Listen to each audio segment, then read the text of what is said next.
Mogoče pa njegova strast to, da bo zdrav za družino, ne za sebe. Mogoče njegova strast to, da bo lahko čez 20-30 let še vedno užival skupaj z svojimi otroci. Še ena stvar, v bistvu, ki smo jo v letu 2019 tudi veliko izvajali, to je bilo predvsem tvoje področje, tudi te delavnice v podjetjih. Mogoče kakšna taka zanimivost, kakšna posebnost, ki se ti je zgodila skozi te delavnice, kaj tam najrajši izpostaviš? Zdaj, kaj mi je bilo najbolj zanimivo pri teh naših mojih delavnicah v podjetjih, kjer najbolj predstavljam predvsem mehanik hrbta filozofijo, torej kako postati sam svoj mehanik hrbta, kako sam razumeti svoje bolečine in jih odpraviti, je to, da imam delavnice po zelo različnih demografskih skupinah. Od direktorjev, sedečih poklicev, do v bistvu tistih fizičnih delavcev, ki pogosto niti ne govorijo slovensko. In sem mogel najti nek tak zelo različen pristop, kako vsem tem predstaviti tisto, kar res rabijo. In kar mi je bilo recimo zanimivo je to, da pogosto predvsem za fizične delavce, pa za tiste manj izobražene delavce, torej ponovadi je to nepisarniški delavec, tudi sami zdravniki in pa strokovnjaki sploh nimajo nekega upanja, da bo z njimi karkoli lahko kdajkoli bolje. Češ se njih pa niti ne zanima lastno zdravje, njih zanima samo bolniška, niti jih take tematike ne zanimajo. Tudi dostikrat pri podjetjih vidim, torej, zakaj bi to sploh potrebovali, ampak če najdeš pravilen pristop komunikacije s temi ljudmi in vsakemu od teh ljudi znaš razumeti, kaj je njihov cilj v življenju, kaj je njihova strast. In vidiš, da mogoče za nekega fizičnega delavca, ki ima doma družino 3 otrok, pač gara cele dneve za to, da bo preživel družino, mogoče pa njegova strast to, da bo zdrav za družino, ne za sebe.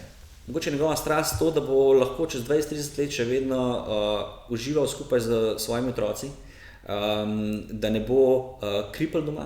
Mogoče to njegova strast, mogoče ga ne zanimajo vaje, mogoče ga ne zanima šport, mogoče ga ne zanima vadba, ampak ga pa zanima to, kako bo živel svojo družino. In ko enkrat vidiš, da če jim predstaviš, kaj vse jaz sam doživljam z različnimi strankami, ki pride do mene, pa ki imajo hude težave v hrbtu in kako hudi psihični stiski so tudi te stranke. In ko tem ljudem enkrat to predstaviš, kaj vse jih lahko doleti, ko enkrat jih bo bolela v hrbtu, in ko to razumejo, kar naenkrat tudi pride pozornost.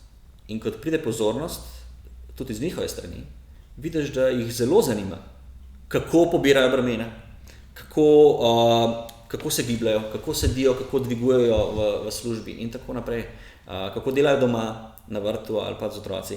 Tako da to mi je bila ena taka stvar, ki me je tako najbolj recimo temu se dotaknila, da ta naša filozofija, ki jo predvsem zelo podpiramo in jo želimo promovirati, torej da vsak človek mora postati dolgoročno odvisen od sebe, razumeti svoje gibanje in vložiti nekaj v to. Pa imamo zelo različne cilje, zakaj, ampak se mi zdi, da skoraj vsakemu človeku tli notri neka ta želja po tem, da če tudi smo na bolniški, se ne počutimo dobro, pa tudi če okoli prinesemo državo, pod mač pojem. Tako da to mi je bilo kar tako všeč po eni strani, ker se mi zdi, da to je izziv tudi za nas, da v bistvu ne obupamo nad ljudmi in da v bistvu moramo iskati načine, kako jim razložiti na enostaven način tisto, kar rabijo, tisto, kar vsak rabi. To bi rekel, da sem najbolj v podjetjih opazil pri teh različnih populacijah. Potem pa tudi naslednja stvar, ki sem jo opazil, je to, da bo nedvomno pri podjetjih narašča tudi ne samo povpraševanje po teh uslugah svetovanja, ampak tudi po konkretnih storitvah. Torej, se mi zdi, da bo v prihodnosti tudi vedno več različnih ponudb oziroma želja podjetij, da ponujajo delavcem ne samo fitness, ker bojo s časom ugotovili oziroma že ugotavljajo, da jim to ne ustvarja zdravih delavcev, ker samo fitness lahko ustvari tudi bolečine, kot vemo.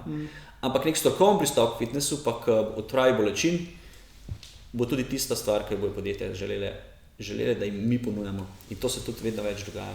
Seveda, fitness je tako ponujeno zraven, zato da se bi oni bolj gibali, da bi bili bolj zdravi, ampak to je pač verjetno podobno, kot če jim to daš, ne vem, zraven še možnost rekreacije, košarke, podbojke, pa imajo potem neke take rekreativne, niso pa zdaj to toliko verjetno namenjene direktno kot pravi nekih težav. Pač tam jih prej še lahko spotencirajo.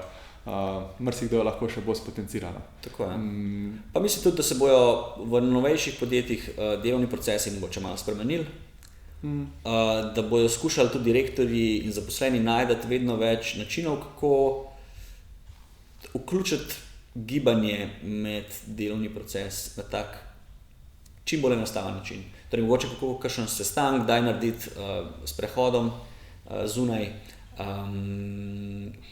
kako mogoče kdaj kakšne naloge narediti tudi tako v nekem druženju in tako naprej, torej, da ni vse samo sedeče. Tako da to se mi zdi, da bo v prihodnosti definitivno porast tega. Ker že opažam, recimo novejša podjetja, starejša podjetja, velika razlika k tem pristopu.